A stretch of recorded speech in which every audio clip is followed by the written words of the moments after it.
მიიღო მან ამასთან დაკავშირებით. კი, დიალოგთან დაკავშირებით მე შემიძლია დღესვე ვთქვა ღია ეთერში საზოგადოებას უთხრა ხმამაღლა რომ დღესვე შევეცდები უმოკლეს ვადაში შეხვდეს პრეზიდენტი იმ ოპოზიციას რომელიც უბრალოდ საქართველოს პარლამენტის მუშაობაზე ამბობს უარს ეს არანაირი პრობლემა არ გახავთ თქვენ იცით რომ კანონი არ ავალდებულებდა დღეს საქართველოს პრეზიდენტს კითხვა პასუხის რეჟიმში ეწარმოებინა თავის სიტყვა მაგრამ მიუხედავად ოპოზიციური სპექტრის მოთხოვნისა იგი დათანხმდა ამ ფორმას და დღეს ამ წუთებში აი ამ პერიოდის როდესაც ჩვენ თქვენთან მოვედით გადაცემაში მიმდინარეობს ამ რეჟიმში სწორედ დიალოგი ამდენად ეს არ არის პრობლემა ნამდვილად თუ კი კონკრეტულ საკითხებზე ჩვენ ვიკამათებთ აი რა არ მოეწონა ბატონ კახას პრეზიდენტის მიერ გამახვილებულ საკითხებზე ვთქვათ რა არ მოეწონა რა იყო მისთვის მისაღები რა არ იყო მისთვის მისაღები რაც საჭიროებს კორექცირებას ეს უფრო ალბათ საგნობრივი დავა იქნება მე მინდა გკითხოთ პრეზიდენტმა ისაუბრა სამომავლო გეგმებზე მას არ უსაუბრია იმაზე თუ რა გაკეთდა ამ წლების განმავლობაში. მან ისაუბრა იმაზე თუ რა შეიძლება გაკეთდეს. არა, თქვენ ალბათ ისაუბრა იმაზე მის გეგმებზე თქვენ ალბათ ვერ მოახერხეთ ტექსტის გაშიფრვა, იმიტომ რომ ძალიან ცოტა დრო გქონდათ ამისთვის. მე გულდასმით ვუსმენ და მინდა გითხრათ, რომ მან ისაუბრა როგორც გაკეთებულზე, ასევე სამომავლო გეგმას და არ არსებობს ანგარიში, რომელიც გულისხმობს მხოლოდ გაკეთებული საქმეების, ვთქვათ, მოყოლას, ასევე სამომავლო გეგმაზეც უნდა ისაუბროს, ვინაიდან იგი გახლავთ ქვეყნის პრეზიდენტი და მოლოდინი უფრო დიდია მომავლის, ვიდრე წარსულის.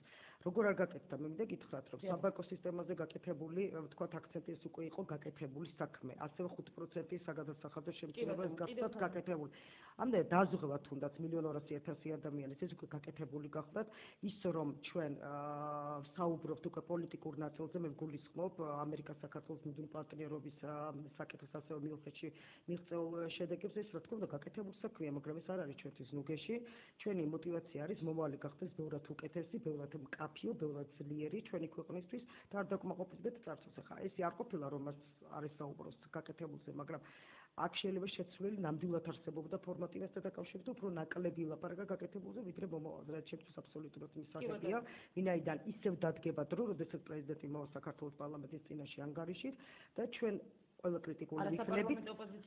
კრიტიკული ვიქნებით მოხსენება პარლამენტში ხალხო. იცით რა ეს ხა არ ვიცი ხა ლელა კაკულიას კითხავ ვასკავს ახლა ბოლო იყო თუ პირველი მე ამას აბსოლუტურად არ ვიზიარებ მე ვიცი რომ ჩემი ქვეყნის პრეზიდენტს აქვს ვადა ხუთწლიანი და ეს ვადა ჯერ არ ამოწურულა და მათი მიზნები ხელისუფლებაში მოსვლის ალბათ ესეც ნორმალურია და იქნება ვინაიდან ისინი გახვალ პოლიტიკური სპექტრის წარმომადგენლები მაგრამ არა სახელმწიფო გადატრიალებით არა ხელისუფლების დამხობით არამედ კანონიერი გზით რასაც ქვია არჩევნები ბატონო, რომ არასაპარლამენტო ოპოზიცია მოითხოვს პრეზიდენტ სააკაშვილის გადადგომას და ახალ საპარლამენტო და საპრეზიდენტო არჩევნებს. როგორ ფიქრობთ, მიეცემა შანსი და შესაძლებლობა მიხეილ სააკაშვილს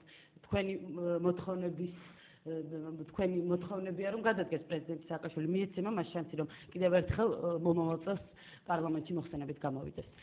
კი ბატონო, პირველ რიგში მე აღნიშნავ, დიდი მადლობა ეკას საინტერესო მეთოდის შემოთავაზე, მაგრამ მაინც კარგი არის. რა მეთოდი?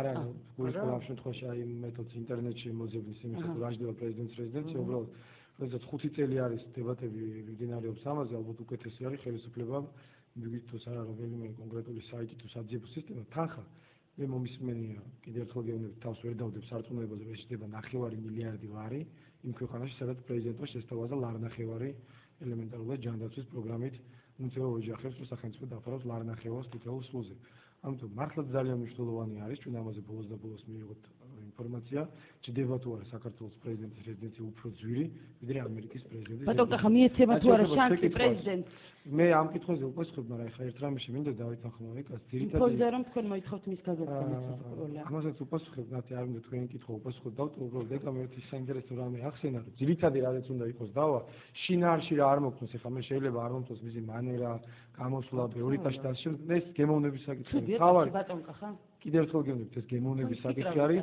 დებატები შეიძლება ამაზე არ მიმდინარეობდეს ეგ ამ დასვენ მნიშვნელოვანი საკითხი რა პრიორიტეტები არ მოგვეწონა ჩვენი მთავარი პრეტენზია სააკაშვილთან არის ის რომ ის ვერ ხედავს ქვეყნის წინაშე არსებულ ძირითად პრობლემებს და მას არ წარმოუდგენია ხედვა პრაქტიკულად არც ერთ ძირითად პრობლემაზე დამეთანხმებით ალბათ ყველა კვლევა აჩვენებს ბოლო წლების მანძილზე ეს არ არის მარტო 2009 წლის რეალობა სამი ძირითადი პრობლემა მეორდება ყველა კვლევაში ეს არის ტერიტორიების პრობლემა ტერიტორიული კონფლიქტები საქართველოში მეორე პრობლემა ეს არის მუდმივი პოლიტიკური არასტაბილურობა მესამე პრობლემა ეს არის ეკონომიკური კრიზისი ჩვენ თუ გადავავლებით თვალს პრეზიდენტის გამოსვლას, მოდი ვთქვათ, რომ ტერიტორიებზე ან ერთი წინადადებით შემოფარგლა მთელი თავისი ხედვა.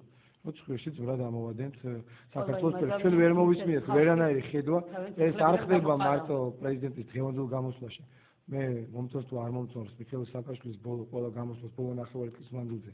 ძალიან ყურადღებით ვადევნებ თვალს, არანაირი კონკრეტული ხედვა მას არ აქვს, მის ხელისუფლებას არ აქვს, რა გზით უნდა წავიდეს საქართველოს ამ ტერიტორიების რეინტეგრაციის და იურისდიქციის აღდგენის საკითხში. პრეზიდენტის განცხადება იმაზე, რომ ძმარა დამოადენს ცხვირში ვიღაცას რაღაცას, ეს არ არის ხედვა. ეს ნიშნავს იმას, რომ სააკაშვილს არ აქვს ხედვა, ის პრაქტიკულად შეეგუა უნარობას ამ საკითხების გადაწყვეტაში. მეორე საკითხი პოლიტიკური არასტაბილურობა. მე არ ვიცი უпростоრად რომ განსხვავებულად ხედავს ხელისუფლება რიგ პრობლემებს, რაც უკავშირდება საქართველოში პოლიტიკურ არასტაბილურობას, იგივე 5 იანვრის არჩევნებზე მე და ეკას განსხვავებული შეხედულება გვაქვს ეკათვლის რომ ეს ხო არჩევნები იმაშნია რომ ეს ხო ძალადობა, მაგრამ არის საკითხები, სადაც ჩვენ ვერ გვექნება განსხვავებული აზრი, იმიტომ რომ არის ფაქტები, რომ ტელეკომპანია იმედი დაარბიეს, რომ კობა დავითაშვილი გაიტაცეს და ცემეს, რომ ვალერი გელაშვილი გაიტაცეს და ცემეს, რომ კიდე 20 წამყვანი პოლიტიკოსი ამ ქვეყანაში გაიტაცეს და ცემეს. ფაქტი არის ის, რომ არც ერთი ეს საქმე გამოძიებული არ არის და საქართველოს საერთაშორისო ორგანიზაციებმა გადაიტანეს უკვე არაარჩევითი სისტემის მქონე სახელმწიფოებში. ჩვენ ვერ მოვისმინეთ პრეზიდენტისაგან აქ დიალოგი და შეხვედრა და რაღაც დაპირებები კი არა, როდის დაეწევა საქართველოში პოლიტიკურ ძალადობას. ეს არის კონკრეტული გადაწყვეტილებები, მან უნდა გადაწყვიტოს ახალაიას, ბერაბიშვილის, ადეიშვილის საკრებულოს გამოყენებას აპირებს კვლავ თუ აპირებს რომ ის ადამიანები ამ ძალადობაში მიუძღვით პასუხისგებლობას გასაგებია ქალბატონია კამ ყოველ თქვენს ბრალდებებზე აუცილებლად გვიპასუხებს, მაგრამ მე მაინტერესებს კითხვაზე პასუხი. შეძლებს თუ არა პრეზიდენტი სააკაშვილი მომავალ წელს პარლამენტში კვლავ მოხსენებით გამოვიდეს? იმფონზე რომ თქვენ გაზაფხულზე მაპის არიტოს ესეც დღეს უკვე უფრო ლელაკაკულიას კომპეტენციაში შედის, ეხლა მე ამაზე დავა ეკას თავის წმენა, მე ჩემი ღრმა რწმენა მაქვს, 2009 წელს გაზაფხული იქნებოდა შემოდგომა, ეს არის მისი მმართველობის ბოლო წელიწადი. მაგრამ ეს მე ვფიქრობ რომ ამაზე დავას, ან იმაზე დავას რომ კიდე ამოწურავს 5 წელიწადს, მე არ ვიცი ხე რა არგუმენტებით უნდა ვიდეოთ, ეს უფრო პოლიტიკური არ გაქვს არგუმენტები, ბატონ კახარა, რითიც უნდა იდაოთ? ეს არის ჩვენი ნათი, ეს არის ჩვენი ამოცანა, ჩვენ ჩვენი ხედვა, როგორ უნდა გადავარჩინოთ საქართველოს და ეს არის ჩვენი ხედვა, რომ ერთადერთი გზა ამ კრიზისის დაძლევს არის სააკაშვილის ხელისუფლების გადადგომა. ეკას ამაზე განსხვავებული მოსაზრება აქვს, მაგრამ მე მაინტერესებს თვითონ ეკამ შემოიტანა ეს თემა, ძირითადი პრობლემები ვახსენეთ, ტერიტორიების საკითხი და პოლიტიკური ძალადობის საკითხი. რამდენად შეიძლება პრეზიდენტის დღევანდელ გამოსვლას ეწოდოს ხედვა აი ამ ორ ძირითად საკითხებზე? იყო თუ არა ქალბატონო ეკა ეს ხედვა პრეზიდენტის? პირველ რიგში მე მინდა გითხრათ, გამოხატო ჩემი აღთქმულება იმასთან დაკავშირებით, რომ ბატონი კახარგან გავსი ადეკვატური პასუხი არასდროს არ მომისმენია. აი ეს როდესაც მან ხაზგასმით არ თქვა რომ არ იქნება თუ არა, იქნებოდა თუ არა ეს ბოლო მოხსენება პრეზიდენტის. მე მართლა მიხარია, როდესაც ოპოზიცია უკვე სხვაგვარად ფიქრობს, უფრო რეალური განცდები აქვს და დამოკიდებულება, რეალური სიტუაციიდან გამომდინარე, ამდენად იქნება, არ იქნება, მარტში არ იქნება და გაზაფხულზე კი ასე საკითხს მომივდგებით თუმცა შემთხვევაში. არა, მე არ ვთქვი სააკაშვილი, არასაპარლამენტო ოპოზიცია. გასაგებია ქალბატონაცია და ოპოზიციას პასუხობ. მე და მეკმაყოფილი ვარ დღევანდელი პასუხით, მაქვს მე მგონი ამის უფლება. რაც შეეხება იმას, რამდენად გამოიკვეთა თქვენს მიერ დასმული საკითხი ტერიტორიულ მთლიანობასთან დაკავშირებით. მინდა გითხრათ, რომ ვიზის და საქართველოს პრეზიდენტს მე მგონი ნამდვილად არ ეთქმის საყვედური ამ საკითხთან დაკავშირებით, რომ იგი თავს არიდებს ამ პრობლემის მოგვარებას ან ხედვას.